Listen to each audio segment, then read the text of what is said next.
Syvecs Peak Performance Reviews. Welcome to another vlog and welcome to, you'll see, aftermarket. I'm here doing some bits on my own, but with the guys. I'm going to be doing lots of things in the future with their kind of motorsport arm, which is aftermarket motorsport. As I kind of do more racy things and look to kind of put this into time attack on the odd round, maybe even the season, we've got to see what happens. We'll be doing lots of stuff that I've adding stuff that I've already bought to put onto the car, things like rear suspension components, lots of really racy stuff on that. I've got some subtle aero mods that will be going on as well. So with the guys here at Aftermarket Motorsport, because they've had a lot of experience, or starting to have some great experience in the motorsport world, they're going to help me do some awesome things to this car as well going forward. Now, just to get you a bit more of a on the company, I'm going to give you all the socials. So look in the bio to their socials, give them a follow, subscribe, etc.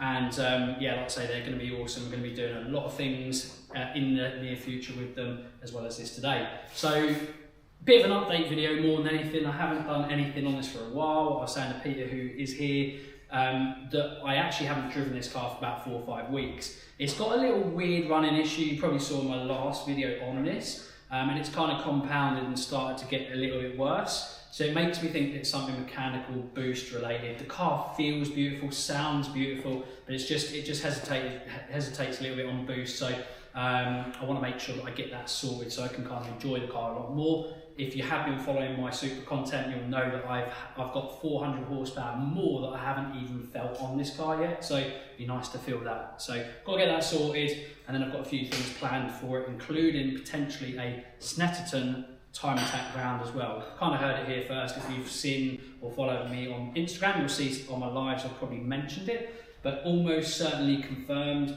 that will be pending probably the weather on the day. If for any reason it's horrendous, rear-wheel drive car, loads of power, pointless, I'll probably end up taking my RS3, which I will be taking to a Brands Hatch round as well. As always, guys, if you've got any comments on the car, if you don't know much about it, if you're new to the channel, ask us any questions you've got on the car.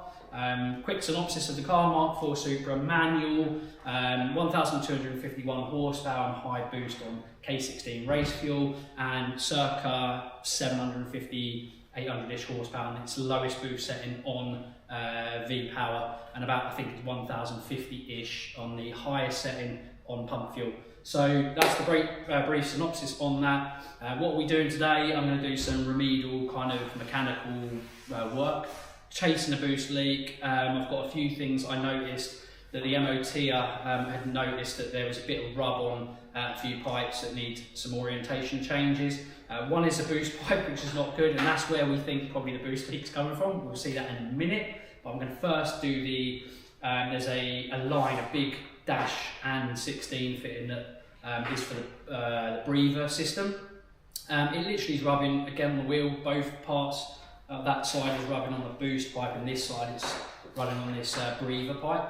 All I need to do this side is just literally change the orientation, run it inside the anti-roll bar, make sure it clears everything, put it back on, and that's it. So that'd be that side good. And this one, I've just got to kind of look at where the boost pipe is, try to rotate it a little bit and sit it and sight it a bit better, put the clamps back on, and probably either do a bit of welding or something along those lines to effectively seal that boost leak. And then I'm just going to have a general look around the car for maintenance purposes, check the oil, as well as I'm going to give it a radiator run up and bleed. Don't need to change the fluid, it's really good. Just going to bleed it up and then add a little bit more additive to it. If you don't know, I run RAD, like Mocool. I either use Mocool or any of those radiator kind of cooling fluids. I'll give you links in the bio to that as well.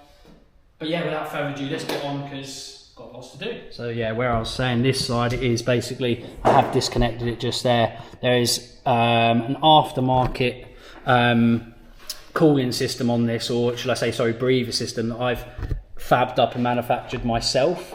The weld work I haven't done, but all of the design work I've kind of done myself. And what it is, and I'll give you a kind of really brief synopsis of how it works. It basically has this big ass powerhouse racing muffler or baffled, very mildly baffled rocker cover. The only problem with these is they're very much designed for drag cars that run in America that don't worry about MOTs and emissions and stuff like that, because Americans are just crazy and they get away with anything. Whereas in the UK, for MOT and stuff like that, we don't. So standard, obviously, they run some kind of a PCV kind of breather system, and then it goes into a catch can or a carbon canister. It's been removed in here because it's pretty crap out of the factory. I mean, it's good for up to 700 horsepower. We're running 800 horsepower. I've seen people on stock systems that run 800 horsepower, even 1,000, even 1,500, but it's not good. But I won't go into that. These high horsepower cars need to breathe, so the less baffling the better. But the problem is, if you do that, what happens is if you run a single catch can that runs from 2 big ass lines, you are going to get a lot of breathing. I was getting a hell of a lot of breathing when I had this Whifbitz, which is an awesome bit of kit. Whifbitz aftermarket stage 4, they call it. It's their biggest catch can. It will breathe because at the end of the day, this is a high horsepower car. 2-16 lines, it will go straight into that catch can and it'll breathe like fuck. So what I've done is, after speaking to Jay Meager from Real Street Performance, he gave me some advice. He ran a kind of race Cosworth type based motorsport system, and what it does is it runs, I might be able to show you, it runs underneath here, underneath the sump, you might see just on there, that's where normally there's like a level sensor, or a pressure sensor or a lever sensor, and it's got a big -16 line that fits on the sump, and basically you cut and re-weld a big AN 16 line on it, and that runs all the way to a secondary huge ass catch can system which is in here. Then that catch can system runs back into the into here, one of those runs into here, and then it vents. If you've got any questions on that and I didn't explain it well, or I've done it really quickly, just hit me up in the comment section. Relatively complex to some people in certain respects, but actually not really that complex. It allows it to still breathe out of the catch can filter, but it breathes less. It has like a much larger capacity, and then it ends up going through the system that's mildly baffled, and then it ends up getting to here. That's unbaffled, and that big catch can under there is unbaffled as well. You can probably make a little nut and like a little bleed nut. I haven't done that on that. I found that it isn't really carrying and holding oil badly at all. I don't get a lot of oil carryover on this car. I have just checked the oil, and that kind of oil has been in there for about easy 2,000 hard running miles, and it literally looks like it's just gone in there. It is immaculate. And it's exactly on the level it needs to be, so it's not obviously breathing that bad, and it's very well built from the guys at Extreme Motors. Again, links in the bio to that. Mark is an absolute genius, and that car is, like I say, this motor is a absolute monster. Admittedly, a very expensive monster, but it has been built so well. So that's my catch can setup. Basically, I had an issue with this line here. It was rubbing, you can probably see there. It's all right, it hasn't gone through, but it's gone to the braid a little bit, you can see, but it's fine. So just where that is, I'm gonna have to turn that full lock, you can probably see there. It was, it basically where the orientation is, you can see where it is, it's going over the top of the anti-roll bar, but I'm just gonna tuck it behind and then put it back on, and that'll be the solution to that.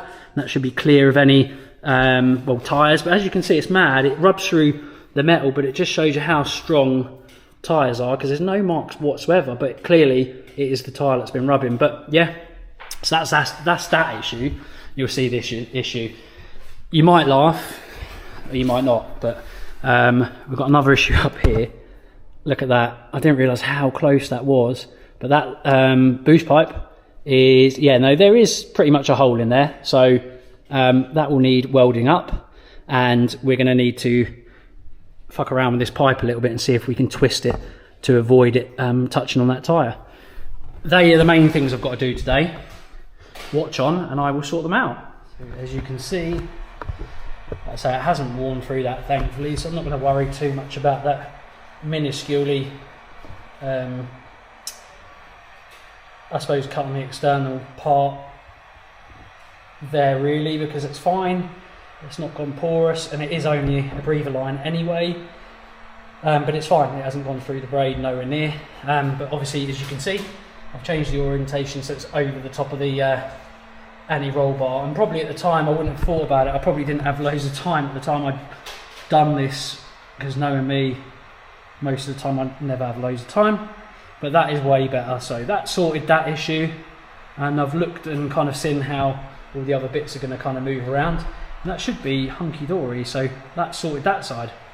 On to the next one. This is a bit of a ghetto way of doing it, and I don't know how much compressed air this is going to take, but just got a little bit of wrap and a bit of tape on one side, a little bit of wrap and a little bit of tape on that side, and we're just going to run a little hole in it, and then it only needs to take a little bit of pressure, and I wanted just to see if I can prove that that may be leaking. If not, obviously it doesn't matter anyway, because at the end of the day it needs to be sorted anyway, no matter what way you look at it. But it'd be nice just to prove that maybe that is what's happening, and it's just escaping through there. It's hard to see, but if that's cracked minusculely under boost, that may be bleeding there, but we don't know. Let's see if we can find out. Right, well unfortunately I haven't got a welder today, so I've had to use, not that I've ever used it actually, it's the first time I've ever used it, but I've heard it's really good, JB Weld, which obviously is not the right thing to do, but it will do, obviously because it's a surface area, it's actually going to do a good job. When that cures 4 to 6 hours, it can be sanded down, it'll look nice and you can spray over it. So it'll probably do a really good job, but ultimately if we have any issues there, which we shouldn't do because we're going to make sure it doesn't rub this time around, it will do a fine job for now. But obviously seam weld and stuff like that, I would never even entertain JB Weld personally, but it will do the job for now.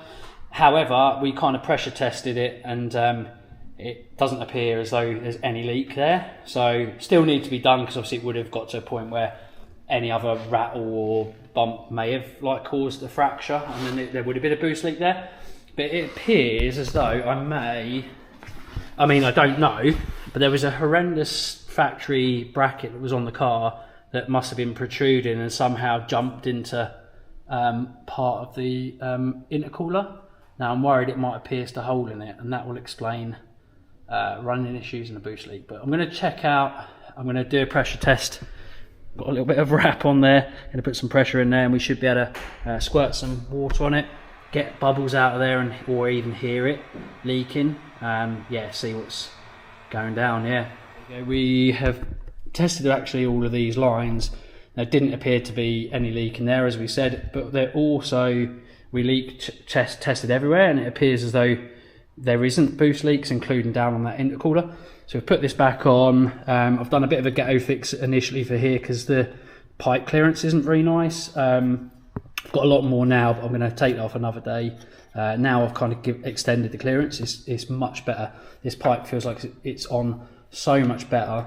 So I've done them all up. I'm going to run the car up, but I'm just going to do one last thing, just do a little rad bleed, and then we're good to give it a test drive and see how all the bits that we've done have done and if it's worked. But we'll see. If not, then we're chasing something else. My thoughts are, because we actually haven't effectively fixed a boost leak, is that I suspect the boost solenoid is down and out and struggling. They're cheap enough, we're going to sort that out, get a new one of them anyway, I think, because they do tend to not last long anyway. But yeah, let's give it a little radiator bleed and go from there. Let's make sure we're out of gear. Yes, we are.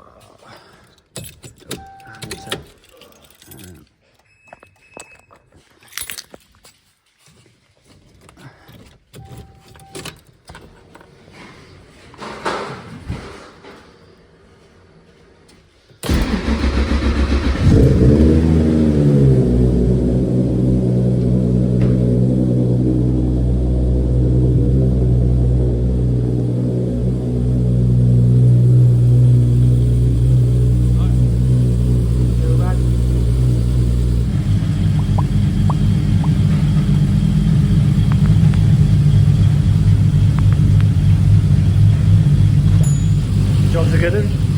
Time for the test drive. May bring that to you in a second part video.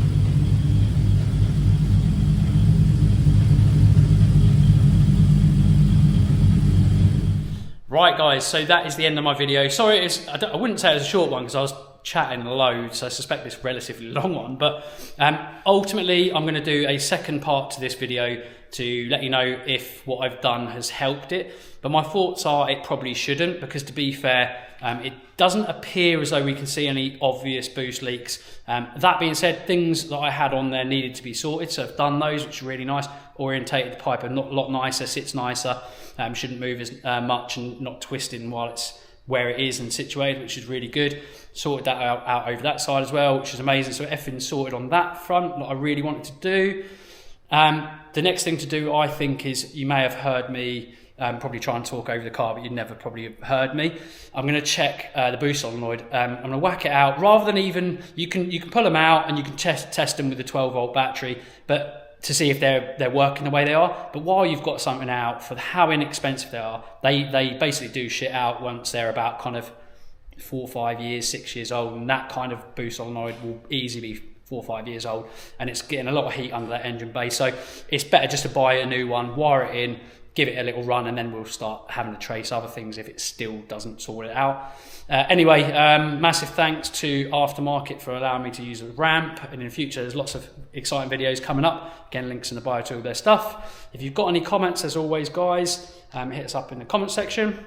Thank you for watching. As always, like, share, comment, subscribe. See you again in the next one. Bye for now.